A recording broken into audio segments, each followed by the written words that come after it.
អីថ្ងៃនេះមកប្លែកអីទៀតហើយមានអារម្មណ៍ថាចេញវីដេអូមកឡើង surprise ខ្លួនឯងដែរនេះឃើញរាល់ដងគេដាក់វីដេអូចេះមកគេទៅជាលក្ខណៈ friend អីអញ្ចឹងណាចំណែកខ្ញុំវិញទៅលក្ខណៈគ្រួសារចាហើយថ្ងៃនេះដែរខ្ញុំធ្វើដំណើរទៅកាន់សួនសត្វ Safari ដើម្បីទៅមើលសត្វនិងការសម្ដែងរបស់គេប៉ុន្តែគេសម្ដែងតាំងព្រឹកខ្ញុំទៅតែថ្ងៃត្រង់ហើយហ្នឹងតែឥឡូវមិនជាបញ្ហាទេយើងទៅដល់ស្មាណាមើលស្មាហ្នឹងទៅដោយសារតែយើងនៅឆ្លៀតញ៉ាំបាយអញ្ចឹងទៅគឺរៀងយឺតម៉ោងបន្តិច ឥឡូវនេះយើងមើលពីទេសភាពនៅច្រកចូលគេទៅគឺស្អាតមែនតើនេះគាត់ខ្ញុំថតមួយផ្នែកទេណាបើនិយាយពីទេសភាពពេលថ្ងៃខ្ញុំមិនសូវចូលចិត្តអីម៉ានេះព្រោះវាក្តៅប៉ុន្តែបើនិយាយពីពេលថតរូបមានតែពេលថ្ងៃហ្នឹងឯងដែលថតស្អាតតោះពេលយប់ថតស្អាតបែបមួយយ៉ាងពេលថ្ងៃថតស្អាតបែបមួយយ៉ាងអញ្ចឹងណាហើយឥឡូវយើងមកធ្វើការកឹបសពតចូលហើយបានដើរចូលមកខាងក្នុងខ្ញុំខានមកនឹងរៀងយូរដែរដោយសារតែធ្លាប់មកតាំងពីតូចអញ្ចឹងខ្ញុំមកថ្ងៃនេះមនុស្សមកល្មមអត់សូវច្រើនពេកហើយក៏អត់តិចពេកដែរអញ្ចឹងងាយស្រួលក្នុងការដើរមែនតើមកដល់ដំបូងហ្នឹងគឺឃើញសត្វអីទៅនេះអ្នកគ្នាអើតមើលផងអីផងហ្នឹងហើយអាសត្វខាងក្រោមហ្នឹងអត់ដឹងគេហៅអីខ្ញុំភ្លេចឈ្មោះហើយតែ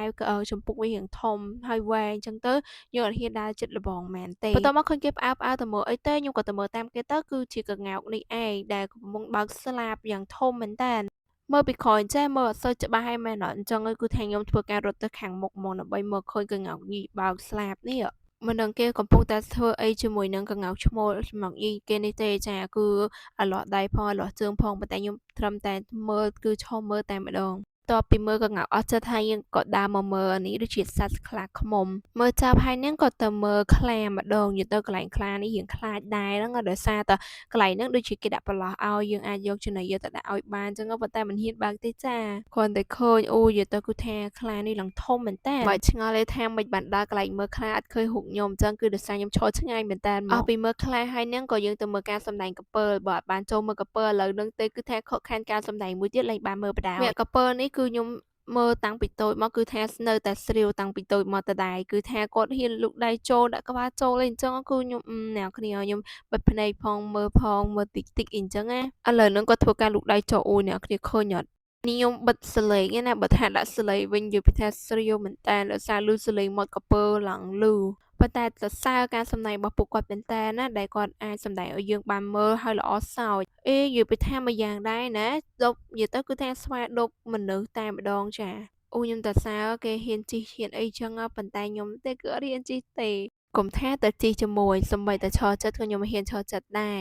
ហើយតាមពិតទៅគេឡើងខ្ជូតនេះអត់ហ៊ានឈរចិត្តគេយ៉ាប់ហ្មងឥឡូវយើងក៏មើលការសម្ដែងរបស់ស្វាម្ដងនិយាយពីថាសពគ្រប់ហ្មងចេះវាយបដាចេះអីទៀតណាអស់ពីវាយគូប្រកួតវាយអញ្ញាកដាបដោយនិយាយទៅគឺការសម្ដែងក្នុងសួនសត្វហ្នឹងគឺខ្ញុំចូលចិត្តមើលណាតាំងពីតូចមកឲ្យទៅដល់កន្លែងណាគឺខ្ញុំមើលកន្លែងហ្នឹងហ្មងតែដោយសារខ្ញុំមកនេះរៀងឆ្ងាយអញ្ចឹងទៅបានមើលតែ